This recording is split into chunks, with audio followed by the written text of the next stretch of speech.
Welcome back. Since we began broadcasting in 1962, we've provided the people of the Downs with some great local programs. These programs and the people who present them have come into our homes and our hearts each week. They have informed and entertained us, and for many of us, they have been a part of our lives since childhood. Our first children's show was the Channel 10 Juniors, hosted by Gail Felgenhauer and helped out by Bill Hills and Neil Phillipson as Dot and Dash the Clowns. We had the quiz segments, we had competition type segments, and then we'd do the clown bit, doing things like falling out of trees or squirting fire engines with foam or you know, all that sort of stuff. It was always some sort of musical segment. There were competitions with kids coming in, playing their instruments, quiz programs, as I said. Throughout a series of presenters and name changes, the program continued. In 1977, a young Jill Ray fronted what was then the Jill and Eb Show.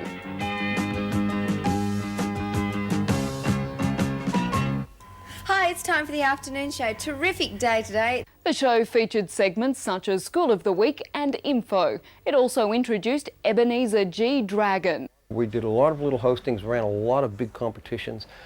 We were invited out to a lot of school fetes and the local shows in the area.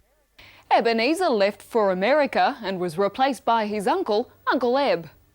Eb took over from the original Uncle Eb, who was actually the puppet performed by my first television director, Peter Curry, but he was an American and went back to the States for a while. So we created Uncle Ebenezer G. Dragon, of course, with children, enormously popular. In 1981, it became the afternoon show with Kylie Wormwell, and shortly after, Debbie Turner hosted the Deb and Eb Show. Hi everyone, welcome back to the Deb and Eb Show. You can't cut off my hair. Almost 5 years later, and Rats, the really amazing television show with Sam Lovejoy, Gary Clare and Melinda Witt began.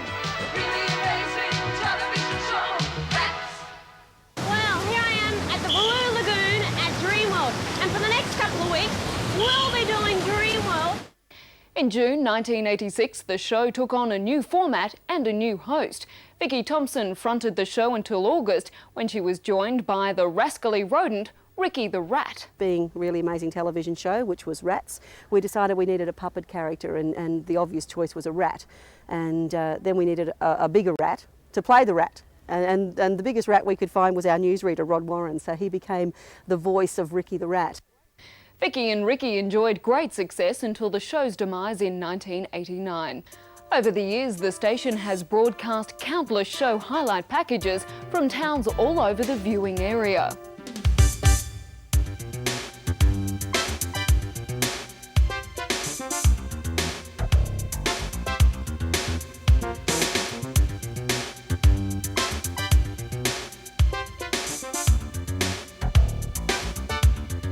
In 1968, videotape was used for the first time to record the show programs. Wherever we were, we couldn't move around like cameramen can today. If we had to move, the truck moved, the generator moved, everybody moved. So moving that around the show was pretty difficult. Country shows were not the only programs aimed at the man on the land. From 1963, a half-hour weekly program, Rural Views, was aired. This would later become Landline. Another favourite has been the Carnival of Flowers. The event has changed little since it started in 1950 and has remained as popular as ever.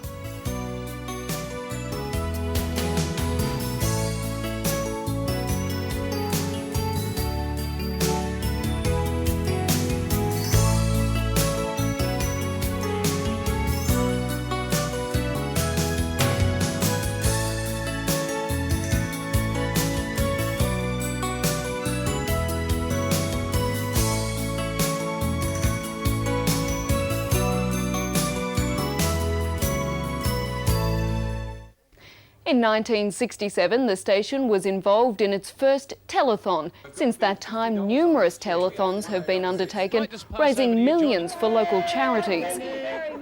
A common theme for programs over the years has been quiz shows. The best known is Make the Grade, which started in the early 70s with host Ian Leslie. The show continued with a variety of hosts until 1984. Make the Grade was a children's school quiz program. We invited schools in from the coverage area and they competed against one another with an educational quiz. That was good fun. With the advent of colour in 1975, variety shows became popular. Each Christmas particularly, Channel's 1045A would produce a variety special. This continued until the mid-80s. Afternoon viewing has always been entertaining and chat shows have taken their place in the history of the station. In 1971 it was an afternoon affair with Nick Bosley and later Anne Henderson. Afternoon affair actually started when they were changing reels of film between the midday movie and Days of Our Lives, which came on after this break. Probably the most notable person, I suppose, because we had a lot of interesting people coming through Afternoon Affair, was Paul Hogan, who just took over the interview completely, of course. By 1974 it was the Crook Affair with John Crook, and in 1975 Errol Morrison debuted in an afternoon affair with Errol. Half-hour program that was live one day, recorded every other day. We did interviews with everybody, anybody that was interesting that came to town, from Rolf Harris to some lady trying to flog new designer underwear or anything, as long as it was interesting. In 1985, a new format and a new team. Gloria Prentice and Mike London presented Coffee Break. Coffee Break. Well, here we are again. Good morning to you. How are you today? And welcome to Coffee Break. Early 1986 saw the return of Anne Henderson and introduced Rod Warren to the show. Rod often did the interviews and I often did the commercial segments, but that was colour. We had rundowns, we had organisation and far more civilised, but perhaps in some ways not quite as much fun as the old afternoon affair days. In 1987, Kate Tudyk took over from Anne. Time to take your coffee break. Good morning, everyone. How are you? How are you? I'm fine, thank you, Kate. Good. Probably some of the best parts about Coffee Break was when we actually went out on the road, and we went to Dalby, John Darien, Stanthorpe, Warwick. We did the Carnival of Flowers and did some very fun things out and about on the road. And the show took on a new format in 1990 when it became Midweek Live, a live one-hour program broadcast each Wednesday morning. Good morning and welcome to Midweek Live. It's a great show today, so let's get stuck right into it and let's welcome Craig Bertman. Thanks, Rob. Yes, good morning, everyone. It's nice to have your company this morning. We've got a very big and very busy show, as I told you about. Sport has played an important role throughout the viewing area, and we've been there to capture the action. Boney kicks it off for Stanthorpe. It's taken by the halfback for Collegiate.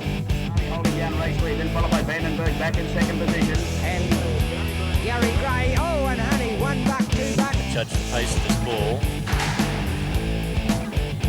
And Banana Clipper does it beautifully on the second run. Hempstead gets round his man. Hempstead's flying for the line. He'll score. He's going to get there. This is going to be a great try. He's over. That'll be Wayne McInerney. He's got himself nicely into the lead off the start. To Petrie. Petrie's out of one. He's going for the post. He's under the post. Queensland now. I'll try it again. But Macaulay was not letting up, and if the bunch kept in touch with O'Neill, a finish in the pack would be enough.